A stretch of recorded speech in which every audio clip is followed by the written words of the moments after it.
Assalamualaikum. Saya tahu sekarang ni dah banyak model Coros keluar.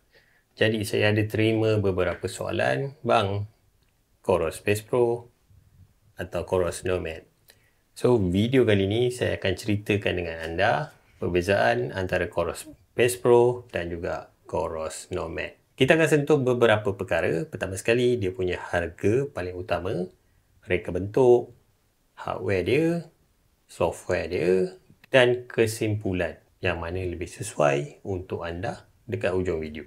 Jom kita mula. Pertama sekali kita pergi dengan harga, sebab harga ni akan penentu segalanya. Okey, untuk Coros Nomad harga dia masih sama iaitu RM1,699. Untuk Coros Space Pro ni dia dah turun harga. Kalau sebelum ni harga dia RM1,699, sekarang dah jadi RM1,499. Dah turun RM200. Kenapa dia turun harga? Sebab Coros Space 4 akan keluar tak lama lagi. Untuk Coros Nomad dia punya reka bentuk adalah plastik, sama juga dengan Coros Space Pro. Cuma dekat sini, kat Coros Nomad ni dia ada satu layer dekat bawah ni, ada aluminium. Untuk dia punya reka bentuk juga, Coros Nomad ni kira design yang baru. Dia nampak macam G-Shock dan juga Garmin Instinct. Jadi yang ni lebih fresh berbanding Coros Space Pro. Untuk design ni pada saya dia subjektif, ikut orang. Kalau dia suka design macam ni lah, cantik. Seterusnya, Coros Nomad ni nampak lebih lasak. Ini kerana bezel dia ni lebih tinggi berbanding dia punya skrin. Kalau untuk Coros Space Pro ni, bezel dia sama level dengan dia punya skrin. Coros Space Pro ni pada saya dia lagi mudah bercala.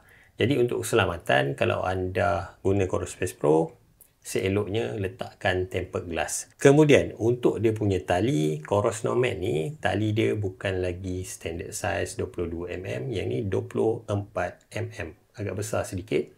Berbanding Coros Space Pro, dia punya saiz tali 22mm. Yang ni saiz agak universal, banyak jam gunakan saiz 22mm. Untuk dia punya berat, Coros Nomad ni 61 gram. Coros Space Pro 49 gram. Kemudian untuk dia punya skrin, Coros Nomad ni hardened mineral glass. Manakala untuk Coros Space Pro dia menggunakan mineral glass. Kalau nak kata lasak, saya rasa memang yang Nomad ni lebih lasak lah. Kemudian kita pergi pula kepada dia punya hardware. Paling ketara, Coros Nomad menggunakan MIP screen, Coros Space Pro menggunakan AMOLED screen. AMOLED screen pada Coros Space Pro ni dia punya kecerahan lebih kurang 1500 nit. Manakala untuk MIP ni saya tak pasti kecerahan dia. Tapi kalau anda tahu fungsi terbaru iaitu fungsi flashlight, AMOLED screen ni dia lebih cerah berbanding MIP ni. Cuma kelebihan pada saya, MIP screen ni dia punya skrin takkan padam. Maksudnya sekiranya anda lakukan aktiviti, paparan pada skrin tu, apa yang anda tengok, anda letak tangan kat bawah pun sama, dia akan tunjukkan paparan tu. Manakala untuk Space Pro ni secara default dia based on gesture. Maksudnya kalau anda tangan kat bawah, skrin dia off. Bila anda naikkan, baru dia cerah dan paparkan data skrin. Kalau anda onkan fungsi always on screen, dia akan cepatlah drain bateri. Itu kelebihan MIP screen. Skrin dia takkan padam. Jadi kalau anda buat aktiviti yang terik bawah cahaya matahari, tak payah risau, anda sentiasa boleh nampak anda punya skrin. MIP screen ni kalau ikut cantik, secara peribadi saya rasa AMOLED screen lagi cantik. Sebab kalau anda gunakan offline map, AMOLED screen punya offline map tu lagi cantik sebab dia nampak color tu lebih kontra. Contoh macam hijau akan nampak betul-betul hijau. Kalau yang kawasan hijau gelap tu, dia akan nampak perbezaan antara hijau terang dan hijau gelap. Tapi kalau untuk MIP screen ni, color dia tak berapa kontra dan tak berapa terang. Jadi untuk saya yang suka buat aktiviti trail running dan hiking, Saya suka lagi paparan offline map dekat AMOLED screen pada PES Pro. Kemudian untuk size screen, kedua-duanya size screen dia 1.3 inci. Manakala untuk saiz jam, Coros Nomad ni lebih besar berbanding Coros PES Pro. Seterusnya, untuk dia punya chipset GNSS atau anda lebih mudah faham, chipset GPS, kedua-duanya menggunakan chipset yang sama. Jadi untuk ketepatan, sepatutnya kedua-duanya ketepatan dia adalah sama. Manakala untuk dia punya microprocessor atau chip pemprosesan, kedua-duanya menggunakan chip pemprosesan yang sama. Jadi kalau update yang general atau universal, kedua-duanya akan dapat. Jadi untuk dia punya future proof atau sokongan update, saya rasa kedua-duanya akan dapat update yang sama pada masa akan datang. Seterusnya untuk dia punya optical heart rate pun kedua-duanya menggunakan optical heart rate yang sama. Seterusnya untuk perbezaan hardware, Coros Nomad ada dual mic yang mana ada fungsi voice pin. Untuk PES Pro dia tak ada mic sebab model ni keluar sebelum ada teknologi mic pada jam tangan Coros. Jadi dia tak ada fungsi voice pin, dia hanya ada fungsi pin sahaja. Anda boleh pin lokasi yang dah lalu dan boleh letaklah gambar atau apa-apa. Manakala untuk Coros Nomad ni dia ada fungsi voice pin, anda boleh record anda punya suara dan aplikasi Coros nanti dia akan translate kepada teks. Untuk PES Pro dia tak ada mic, dia terhad kepada pin info sahaja. Kemudian untuk jangka hayat bateri, Coros Nomad lebih lama berbanding Coros PES Pro. Untuk Coros Nomad, aktiviti GPS boleh bertahan selama 50 jam. Coros PES Pro 38 jam sahaja.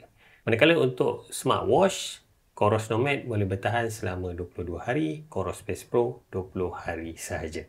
Jadi untuk jangka hayat bateri ni, sekiranya anda seorang ultra trail runner, anda kena maklum Nomad ni lebih lama berbanding Coros PES Pro. Seterusnya kita pergi pula kepada perbezaan software.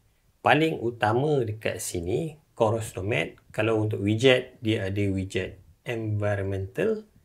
Yang ni tak ada dekat PES Pro. Saya tak pasti kenapa tak ada, tapi environmental punya widget ni, dia ada informasi mengenai water tide. Kalau anda seorang pemancing, ada informasi turah ombak laut tu. Kemudian dia ada juga informasi pasal bilik ikan makan, iaitu solar luna, tak silap saya.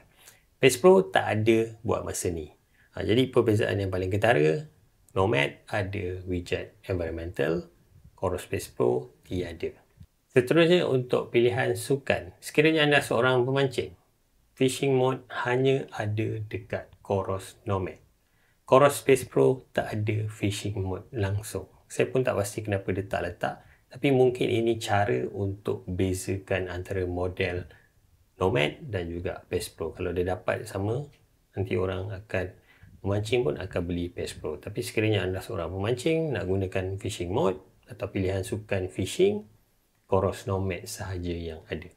Untuk aktiviti atau sukan-sukan lain, Coros Nomad dia ada lebih banyak fungsi, iaitu dia ada outdoor climb, dia ada indoor climb, kemudian dia ada mountain climb dan juga bouldering. Untuk PES Pro tak ada pilihan sukan tersebut. Untuk fungsi sukan yang lain seperti navigasi, kebolehan untuk upload GPS file, informasi mengenai elevation, informasi mengenai waypoint atau checkpoint information, kedua-duanya ada. Of course alert pun ada. Kemudian untuk offline map, kedua-duanya menggunakan offline map yang sama. Ada info laluan dan juga point of interest. Kalau contoh anda hiking, sekiranya laluan yang anda lalu tu ada nama, dia akan letak nama tu dalam offline map. Dan contoh kalau kat puncak, dia akan tunjuk jugalah nama puncak bukit atau gunung tersebut. Untuk fungsi kesihatan, kedua-duanya ada fungsi kesihatan yang sama. Kesimpulan dia, Coros Nomad atau Coros PES Pro. Kalau tanya saya, seorang pengguna AMOLED screen, saya akan pilih Coros PES Pro. Ini kerana saya lagi suka tengok offline map dekat AMOLED screen. Bukanlah MIP tu tak best, cuma bila kita dah biasa dengan skrin yang cerah, bila tengok dekat MIP dia rasa macam suram sedikit. Kemudian saya tahu Coros Pace 4 akan keluar. Itu pun ada AMOLED screen, cuma saya nak beritahu yang Coros Pace 4 tak ada sokongan offline map. Jadi sekiranya anda nak gunakan AMOLED screen dan ada offline map, nak tak nak memang kena beli Coros Pace Pro. Seterusnya, sekiranya anda seorang pemancing dan nak guna fungsi fishing, nak tak nak memang Coros Nomad. Kalau tanya saya suka design yang ni sebab dia nampak lebih lasak, cumanya dia tak ada AMOLED screen. So, saya akan pilih yang ni untuk lakukan larian trail. Cumanya dekat sini Coros Pace Pro ni dia punya reka bentuk ni tak berapa lasak. Kalau anda nak guna Coros Pace Pro, pada saya kena letak tempered glass pada jam ni. So dia boleh elakkan daripada bercalar. Tapi untuk Nomad ni, selama saya pakai, saya tak letak apa-apa tempered glass dan setakat ni tak ada apa-apa calar dekat dia punya skrin.